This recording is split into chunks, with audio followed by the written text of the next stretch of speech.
Едем, ми з тобою. Адвокати почали записувати та публікувати у соцмережах звернення на підтримку затриманого адвоката Едема Сімідляєва, якого окупанти кинули за ґрати на 12 діб. За словами захисників, таким чином вони захищають незаконно затриманого адвоката, а також себе. Кажуть, згодом так можуть учинити і з ними. На думку адвокатів, затримання колеги – це утручання у професійну адвокатську діяльність з боку силовиків. Окупаційний суд, ставши на бік співробітника Центру протидії екстремізму, який склав на Едема Сімідляєва протоколи, ще більше розв'язали руки окупаційним силовикам. Очередная попытка оказать давление на адвокатов, очередная попытка запугать адвокатов, которые осуществляют защиту силовыми структурами 25 октября, а потом 11 ноября вот такие неправосудные решения по аресту Эдема Сімідляєва. Мы продолжим защищать своих подзащитных, мы продолжим вести аудиозаписи во время, когда нарушаются права наших подзащитных. Это наше право, и мы будем фиксировать это, и будем говорить о беспрецедентных нарушениях. Мы не остановимся на этом. Эдем, мы защищаем тебя, тем самым мы защищаем себя, и тем самым мы защищаем весь наш народ, всю нашу корпорацию. Держись, Аллах сенден разы olsun. Он приехал для оказания юридической помощи своим подзащитным. И когда один из сотрудников центра который находился в отделе полиции, стал угрожать подзащитному Сімідляєва, начал фиксировать это на диктофон, встроенный в мобильный телефон.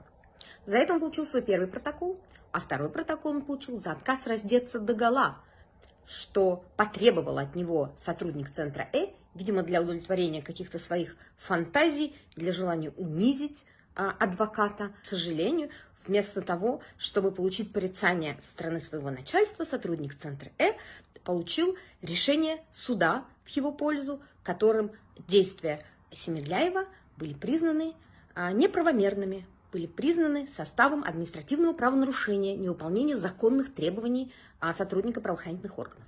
Нет, дорогие друзья, не каждое требование сотрудника правоохранительных органов априори законное. Эдем Сімідляєв, его позиция и его абсолютно профессиональная реакция на незаконные требования сотрудников полиции позволила сегодня нам увидеть тот уровень и то состояние и те ситуации, с которыми сталкиваются наши доверители. То есть, если сотрудники полиции позволяют с адвокатами так себя вести, представьте себе, как они себя ведут с нашими доверителями. Поэтому эта ситуация, она вскрыла этот гнойник. Я иначе это назвать не могу.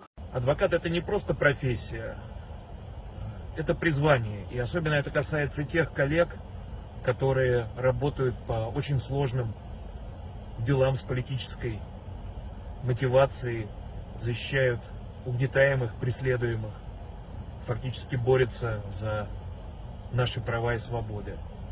На острие атаки сейчас оказался наш коллега, крымский адвокат Эдем Сімідляєв.